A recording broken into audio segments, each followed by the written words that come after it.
Atwood Machine balcony tests from approximately 14 feet high.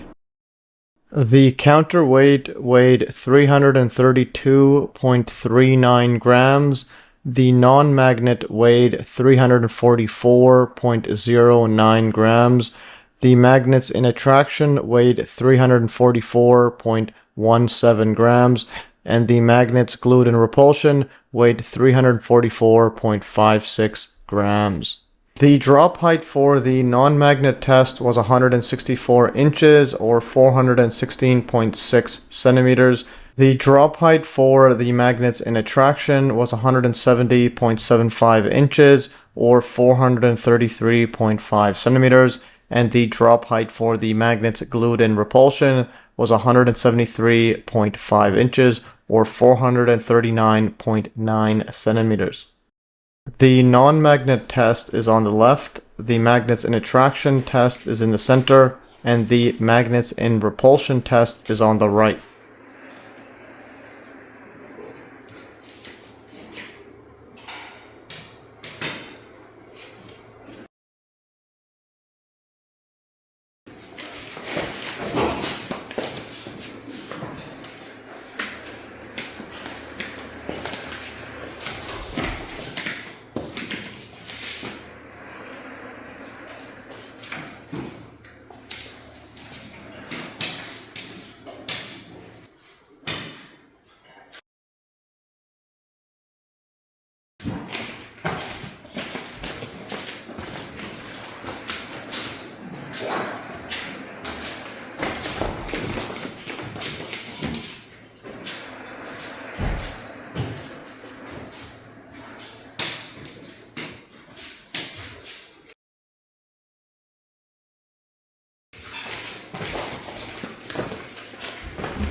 The results of the experiments are shown. Nothing special pops out. The magnets in attraction fell 2.02% faster than the non-magnets, and the magnets in repulsion fell 0.93% slower than the non-magnets. The results are also graphed out in a chart. All the drop times vary about the 8-second mark. Zooming in, we see that the magnets in attraction had the fastest single drop time, and the magnets in repulsion had the slowest single drop time. But these are not significant or consistent across all drop tests. Additional analysis is shown. See my previous Atwood Machine MES Experiments 50 video to see how the equations are derived. Since I didn't account for friction between the string and pulleys, the error between predicted and actual acceleration rates is high. 27.40% error for the non-magnets drop tests, 18.32% for the magnets in attraction drop test, and 27.75% for the magnets in repulsion tests. Assuming zero friction, the drop times should all be around 7 seconds. The magnets in repulsion test should be only 0.79% slower than the non-magnets test due to the higher height, while the actual difference of 0.93 is not significantly different. The magnets in attraction should have fallen 1.67% slower than the non-magnets due to the higher height, but instead fell 2.02% faster.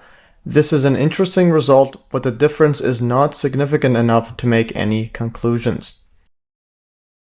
The magnetic field viewer for the magnets glued in repulsion is shown. The separation of the magnetic nodes or Bloch walls indicate the strong repulsive force between the magnets. Compare these results with the previous experiments, which showed a significantly lower drop time for the magnets in repulsion, but at a much lower height. The magnets in repulsion fell 16.35% slower than the non-magnets, while the drop heights were around 90 centimeters. Conclusions. The Atwood Machine balcony tests suggest there is no significant interplay between the magnets and repulsion and gravity. The previous tests at lower heights suggest there still may be some anomalous effects, possibly during the initial acceleration phase from standstill. One follow-up experiment I have in mind is rapidly accelerating the magnets and repulsion at a rate far greater than gravity, which may reveal some anomalous inertial effects such as increased resistance to change.